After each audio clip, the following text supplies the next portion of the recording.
কেরানীগঞ্জ একটা এলাকার নাম হলো কলাতিয়া। সেখানে একটা আলিয়া মাদ্রাসা আছে, আলিম মাদ্রাসা। প্রিন্সিপাল সাহেবের সাথে আমার খুব ভালো সম্পর্ক। তো আমার জীবনের প্রথম দিকে আমি তখন কেরানীগঞ্জ কলাতিয়া বাজারে জুমা পড়াইতাম। তো প্রিন্সিপাল সাহেবকে নিয়ে অনেক বিতর্ক বাহিরে চলতো।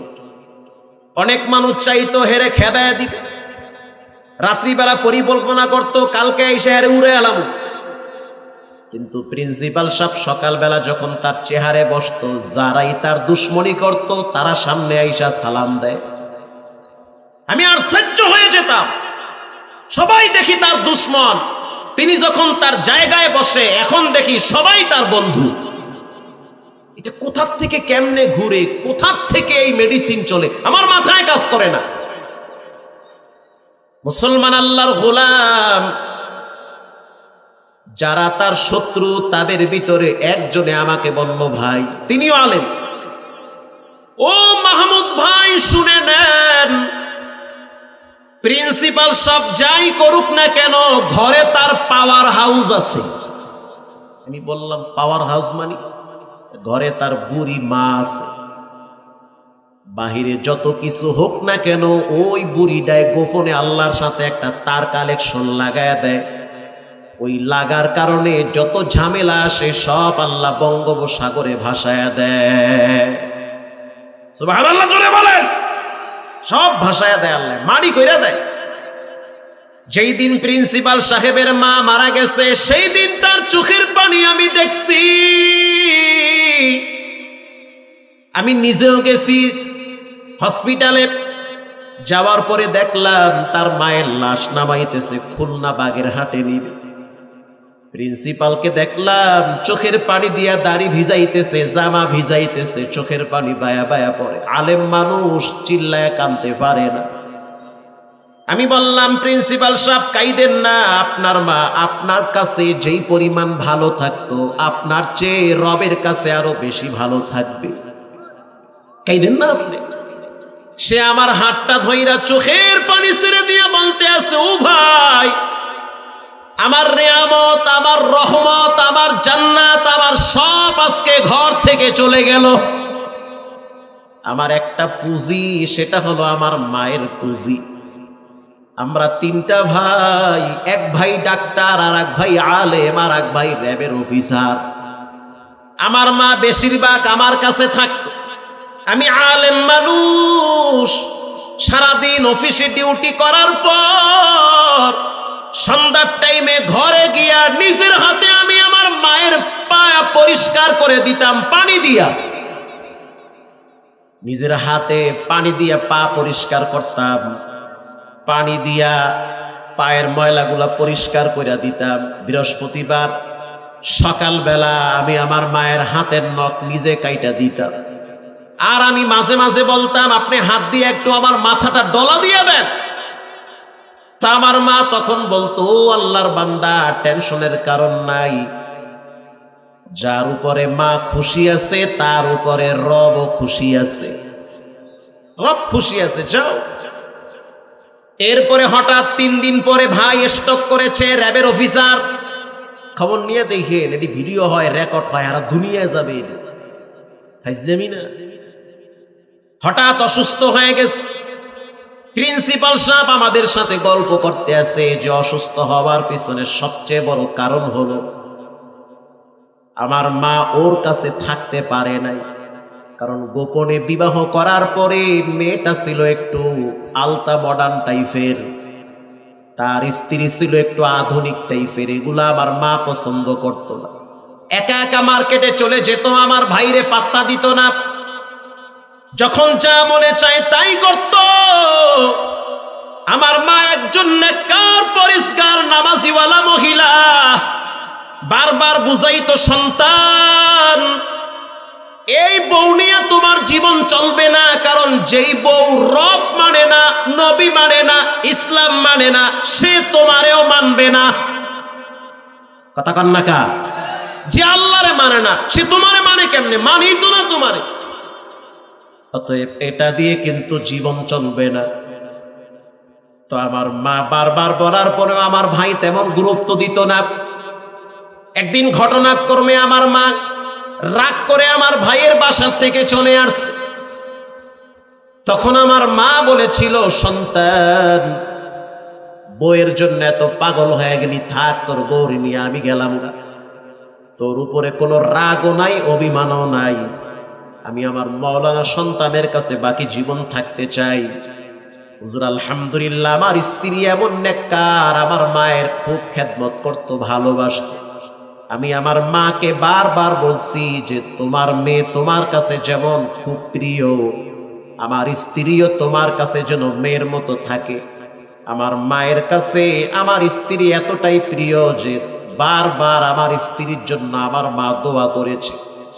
ওই দোয়ার বরকতে আল্লাহ তাআলা নানান ঝামেলা কাটায় দেয়। এরকম একটা আর দুইটা না, আমার এই দুই পকেটে কয়েক হাজার ঘটনা আছে, বাস্তব চোখে দেখা, আল্লাহর কসম, কোরআন আমার হাতে। একটা সন্তানের জন্য সবচেয়ে বড় পুঁজি হলো তার মা। আল্লাহু আকবার বলেন। প্রিয় ভাইয়েরা, আমার মায়ের সাথে বেয়াদবি করিয়েন না।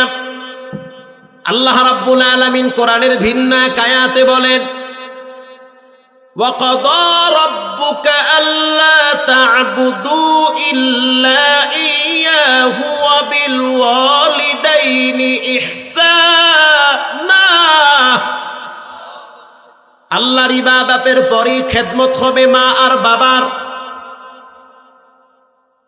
মা বাবার সাথে এমন ব্যবহার করো, ওয়ালা তানহারুহুমা, মাথায় ঝাঁকি দিয়ে কথা বলবা না। তোমার আব্বার মেজাজ খুব খারাপ, তাও সত্য। তোমার মায়ের মেজাজ বদ মেজাজ, এটাও সত্য। তোমার আব্বার ভাষা খারাপ, এটাও সত্য। তোমার মায়ের আচরণ খুব খারাপ, এটাও সত্য। তোমার আব্বা তোমারে ঠকাইছে, এটাও সত্য।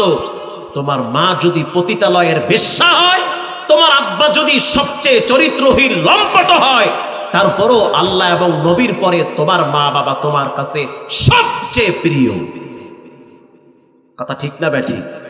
তারপরেও তোমার মা, তারপরেও তোমার আব্বা, সবাই খারাপ বলবে, তুমি বলতে পারবা না।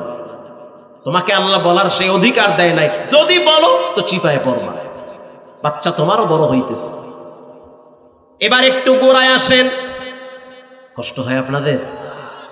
হযরত ওমর রাদিয়াল্লাহু তাআলা আনহুর দরবারে এক বাবায় গেছে বিচার নিয়ে। আমিরুল মুমিনিন, আমার সন্তান খাউন দেয় না, বরণ দেয় না, খোঁজ খবর নেই না, আমার সন্তানের বিচার করেন। হযরত ওমর রাদিয়াল্লাহু তাআলা আনহু পুলিশ পাঠায় দিলেন, সন্তানরে ধরায় নিয়ে আসছে। তাগড়া নওজোয়ান যুবক দাঁড়িয়ে আছে। হযরত ওমর রাদিয়াল্লাহু তাআলা আনহু প্রশ্ন করলো, সন্তান, এই লোকটা তোমার কি হয়? বলিনি আমার আব্বা হয়। তুমি কি তোমার বাবার খোঁজ খবর নেও না, খেদমত করো না? যুবক বলল, না, করি না, নেইও না। কেন নেও না? বলে, আমিরুল মুমিনিন, রাগ করিয়েন না, বাবার বক্তব্য শুই না, আমি সন্তানের উপরে আপনি রাগ করবেন না। আব্বায় যেমন বক্তব্য দিছে আপনি শুনছেন, বাবার ব্যাপারেও তো আমারও কিছু কথা আছে, ঠিক না বেঠিক? আমারও কিছু কথা আছে। এবার হযরত ওমর রাদিয়াল্লাহু তাআলা আনহু ঠান্ডা হয়ে গেলেন। কি তোমার কথা? খালি ছেলে মেয়েদেরকে খেদমতের বয়ান শুনাইয়েন না, নিজে বাপ হইয়া কি হক আদায় করলেন সেই জবাবটাও দিয়ে যান। কারণ গাছের গোড়ায় যদি না আসেন, আগায় পানি ঢাললে গাছ কোনোদিন জিন্দা হবে না। কথা ঠিক না বেঠিক? গাছ যদি শক্ত না হয়, যতই আপনি ভালো ফলের আশা করেন, লাভ নাই। আগে গাছ মজবুত করেন, পানি দেন, গাছের পরিচর্যা করেন, দেখবেন একদিন না একদিন ঠিকই ফল ধরবে। হযরত ওমর রাদিয়াল্লাহু তাআলা আনহুকে যুবক বলল, আমিরুল মুমিনিন, প্রথমে জানতে চাই, দুনিয়াতে বাপ আগে আসছে না ছেলে আগে আসছে? আপনারা নীলফামারীর মানুষ কি মনে করেন, দুনিয়াতে বাপ আগে আইছে না পোলা আগে আইছে? ভুলে আপনার দেশে পোলা আইয়া পড়ছে না, বাপই আগে আইছে। পৃথিবীর প্রথম বাবার নাম কি আপনারা বলতে পারবেন? মাশাআল্লাহ, এটাও দেখি জানেন আপনারা। পৃথিবীর প্রথম বাবার নাম আদম আলাইহিস সালাম। হযরত ওমর বলতে আছে, কি বলতে চাও? বলে, রাগ করবেন না, কানা। প্রথম কথা হলো, দুনিয়াতে আব্বা আগে আসছে না আমি আগে আসছি? তোর বাপ আগে আইছে। তাহলে এবার জানতে চাই, দায়িত্ব আব্বার আগে না আমার আগে? এবার আপনারা কি মনে করেন, দায়িত্ব কার আগে? আমি তো আমার আব্বারে দেখছি চিকন কঞ্চি নিয়ে মসজিদের বারান্দায় বয়া থাকতো। একদিন যদি ফজরে দেরি করে যাইতাম, জামা টাইট কইরা বিসমিল্লাহ ছাড়া 3টা মারতো বাড়ি। আর আপনি পোলারে লইয়া বইয়ে বইয়া কার্টুন দেখেন, সুবহানাল্লাহ। আপনি আপনার ছেলে মেয়ে গুনিয়া বইয়ে বইয়া টিভিতে নাটক দেখেন, মারহাবা। এই হলো আপনার অবস্থা। আর এই মাইয়া বলা যদি আপনার শেষ বয়সে রান্দা লইয়া লড়ায়, এটা আপনার হাতের কামাই, এছাড়া কিচ্ছু না। শেষ বয়সে আপনার ছেলে মেয়েরা যদি আপনারে বিসমিল্লাহ ছাড়া কুরবানি দেয়, এটা মনে করবেন আপনার হাতের কামাই, পোলাপানের দোষ নাই। প্রিয় ভাইয়েরা আমার, হযরত ওমর রাদিয়াল্লাহু তাআলা আনহু বলেন, বাবার দায়িত্ব আগে। কি কি দায়িত্ব জানা দেন, বাবাও শুনুক আমিও শুনি। এবার বাবায় তো টেনশনে পড়ে গেল, তো আমিও পেছ খেয়ে গেছি। এবার হযরত ওমর বলতে আছে, বাবার প্রথম দায়িত্ব সন্তানের জন্য ভালো একটা মা নির্ধারণ করা। সুবহানাল্লাহ, গোড়া এসে দিয়ে সন্তানটা যেই পেটে থাকবে, পেটটা যেন কিরণমালার জি বাংলার স্টার জলসা না হয়। এইটা হযরত ওমর কই, যদি হয় তো মাইয়ে বলা না, যা হওয়ার তাই হবে। সারাদিন লড়ালড়ি, ধরাধরি, ফিরি, এরপরে গেমস, পাবজি, ফ্রি ফায়ার নিয়ে সারাদিন হইয়া থাকবে।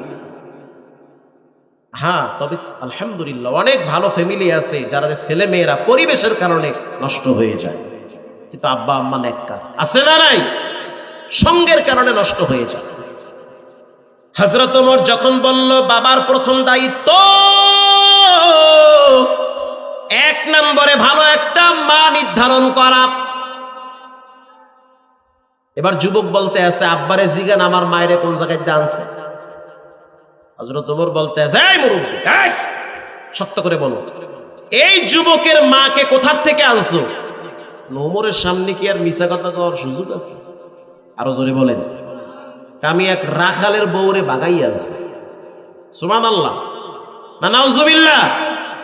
হযরত ওমরের চোখ গেছে কপাল ওইটা, কই কি রাখালের বউরে বাগাইয়া আনছে, হেইটার পেটে এইটা হইছে, কহ তো খাপের খাপ মিলে গেছে গা। বাবার 2 নম্বরের দায়িত্ব সন্তানের জন্য ভালো একটা নাম নির্ধারণ করা। তোমার নাম কি বলো? কামার নাম হাওফেল। সেম তাফসীরে এটা আছে, হাওফেল। হাওফেল মানে ধ্বংস হয়ে যাওয়া। এখন বাপের দিকে চাইয়ে কইতেছে, পোলা তো নিজেই ধ্বংস করছে, এটা কি নাম রাখছে? যা রাখছি বুঝি নাই, তো এখন বুঝেন, কয় এখন বুঝি, এখন বুঝে তো লাভ নেই। সন্তানের উপরে 3 নম্বরের বাবার দায়িত্ব সন্তানকে কোরআন শিক্ষা দেওয়া।